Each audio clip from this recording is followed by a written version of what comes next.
So today we're looking at the Sony INZONE M9, the 4K 27-inch 144Hz IPS monitor that has some impressive HDR implementation along with full array local dimming. We're looking at a pretty steep price tag of $899, but at the time of this recording, that's roughly $100 more than other 27-inch 4K high refresh rate options out there, and about the same price as my current daily driver, the LG 27GP950. It's worth noting that the 27GP950 recently went on sale and its price dropped to about $699 for a few weeks, so keep an eye on it since that sale might come up again. First, let's take a look at what you get in the box. The packaging itself is a very unassuming brown box with Sony's name on it and sealed with purple tape that has their new InZone Gaming branding. Inside the box you have a few items, a hefty power brick, dark gunmetal base, white plastic stand, and cable management clip, but no cables. No HDMI, no DisplayPort, no USB cables. Along with the two HDMI 2.1 ports, we have one DisplayPort, one USB Type-C port that's rated for 15 watts of power, one USB Type-B port, and three USB-A ports that make up for the pass-through devices using the KVM Switch, which has been a little flaky at times, but more on that later. Although this monitor is marketed towards people with both a PC and a PS5, you can really see the push towards PS5 owners with the colorway and style of the stand. The stand matches the PS5 colorway perfectly and even feels like it's made of the same material as the PS5 shell, which may not necessarily be a good thing. There's a cutout to route your cables from the bottom of the stand to the back of the monitor, and it's quite a snug fit, but there's enough room for all of your cables to pass through and stay cable managed. The ports are slightly hard to reach with the stand installed, so if possible, try to plug everything in, then route the cables to make life a bit easier. The base is a reverse Y that builds a decent foundation, but once you attach the panel it feels rather floppy and honestly sort of cheap. You're also limited to about 3 inches of height adjustment that's on a diagonal plane, so moving the monitor up pushes it slightly away from you, while adjusting it down also brings it closer to you. There's also a few degrees of tilt adjustability with no option to swivel or rotate, and that adds to the struggle of plugging in cables. I appreciate their approach and attempt to innovate design, but I'll admit that it's not the most functional. If you're dead set on the stand to match your PS5, then by all means use it. But for anyone else, this monitor is VESA mountable, so I would throw it on a monitor arm if you need more flexibility with your adjustments. Just above the VESA mount, we have a strip of dimmed RGB lighting that can be cycled through 13 different static colors, or completely turned off if RGB isn't your thing. You can toggle this through the OSD with the help of the single joystick beside the power button, or my preferred method is through the InZone Hub that's available to download through Sony's website. You have the same options on the hub as the OSD with very little lag between changes.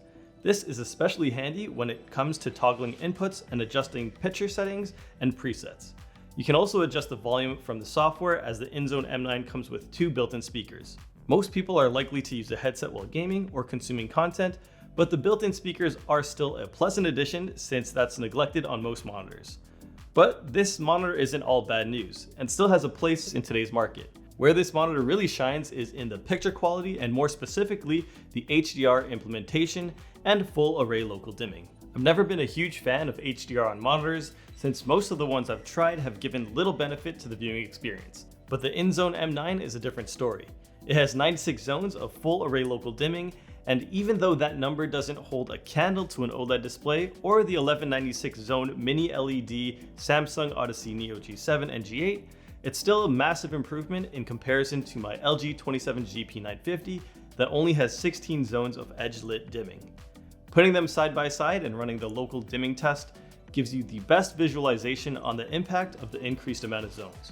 From this comparison, you can see how the brightness of the little white square is really isolated and creates a blooming effect to specific zones on the INZONE M9 versus the GP950, where the majority of the screen is glowing from the edge-lit panel as a square passes by.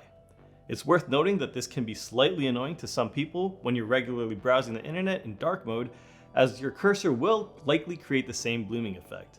I'd recommend turning off local dimming if you're just browsing and not consuming any content, as it can get distracting, especially in darker environments. One other caveat of full array local dimming to mention is the fact that you will likely run into slight vertical banding due to the design of the monitor.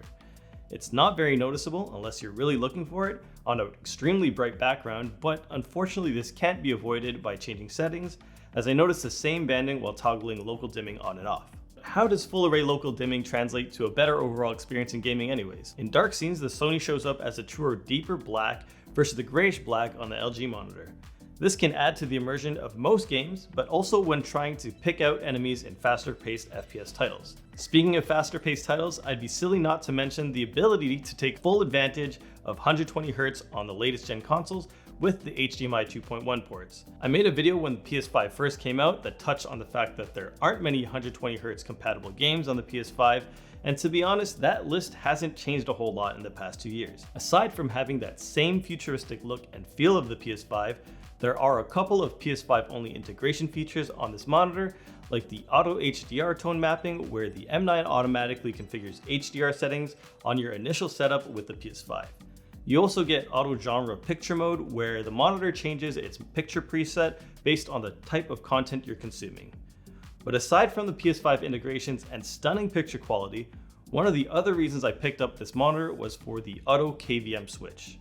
I know it doesn't sound extremely special or all that innovative, but I often swap between my work PC and my personal PC and wanted a single cable solution that would let me share the same keyboard and mouse between both systems. Unfortunately, the KVM on this monitor has been pretty much unusable since I've got it. Most of the time, toggling between inputs makes the USB devices unresponsive or unrecognizable, and I normally have to power cycle the monitor to get the connectivity going again. Though I believe this might be a common occurrence for monitors with built-in KVMs. Another strange issue that I've noticed is that plugging in a new device takes a good 10 to 20 seconds for the monitor to auto switch to the correct input. You can see the monitor cycling between each input until it eventually lands on the one that's currently active. These are minor annoyances with the monitor, and usually a firmware update fixes these bugs, so I guess we'll have to see if Sony decides to push something out. The INZONE M9 has a lot going for it with its impressive HDR implementation, 96 zones of full array local dimming, and a relatively competitive price point in the 27-inch 4K high refresh rate category.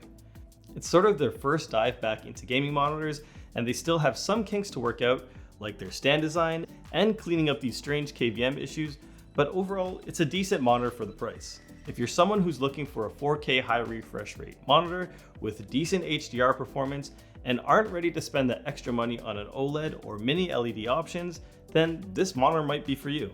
But if HDR doesn't quite interest you yet, then also keep in mind that PlayStation just announced a PS5 beta that introduces 1440p support, and in my opinion, that's the best of both worlds. I plan to do some tests when the feature goes live, so definitely stick around if that's something you're into. Otherwise, thanks for watching, we'll see you in the next one, and later days.